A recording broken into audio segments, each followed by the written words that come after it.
my 5 tips using my Nexus devices here. Those of you guys who have a Nexus device or just a stock Android version, and it might work for others, I just don't have all the phones, so you want to try it out for yourself. There's a little trick to your phone that I'm going to show you here. Pay attention to the toggles. I can rearrange all these, and maybe you thought you can't do that unless you're rooted, but you do not need that. Now all we're going to do is press and hold on this little, and you can see it spinning. You can see it spinning right there. I'm going to let go. System UI Tuner has been added to settings. Now we're going to scroll down and go to System UI Tuner.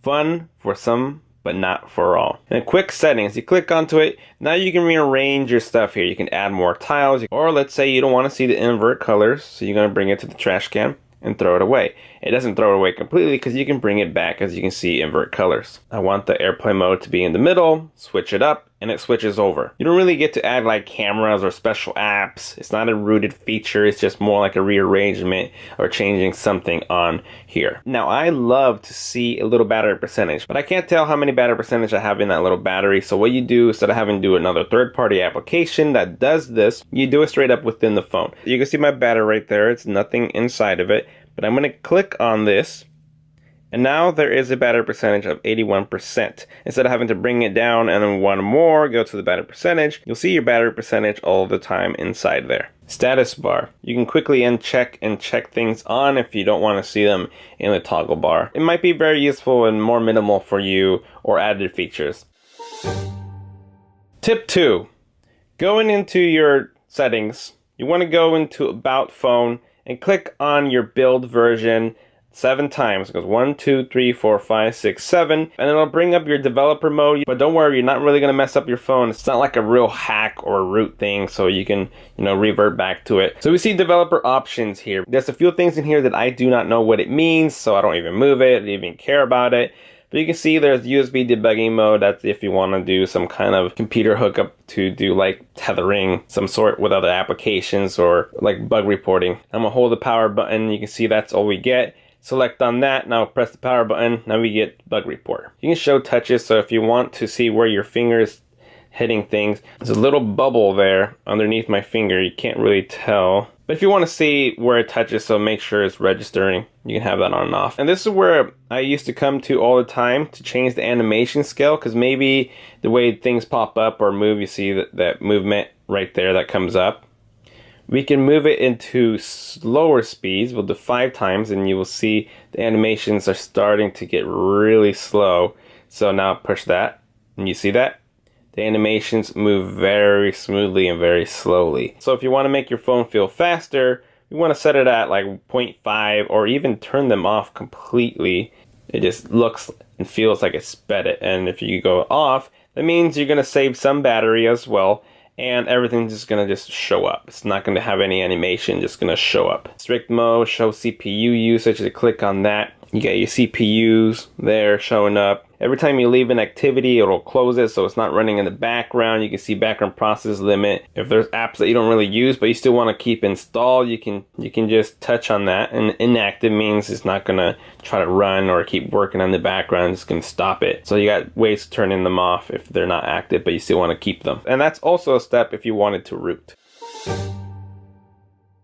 Maybe you don't have enough internal memory. You already removed your pictures, videos, and moved files over to make room, but you still don't have enough. Well, this is what you got to check out. Go into your settings, go into your storage and USB. It might say something different. Just go to your storage. As you can see here, I've only used less than 6 gigabytes on my 64 gigabyte. The reason why I don't have a lot of stuff taken, because I remove a lot of apps, I remove a lot of games, and all my pictures and videos go over the cloud on my Google Photos. So I will always have enough room. But we can see the apps are what takes the most memory on my phone. But going to the bottom, we can see cached data. There's 1.2 gigabytes of data being used, which can be released and nothing bad will happen to your phone. Let's clear that. I'm going to clear that. I've seen it up to 5 gigabytes of cached data. Now look at my memory, the 4.60. Now release more memory for me to be able to download if you weren't able to. So that's another tip there. But also, guys, I recommend storing your pictures on the cloud. Tip number 4, disabling applications. Those of you guys who have a lot of bloatware or applications that you never use but you can't remove them because you're not rooted. Play movies.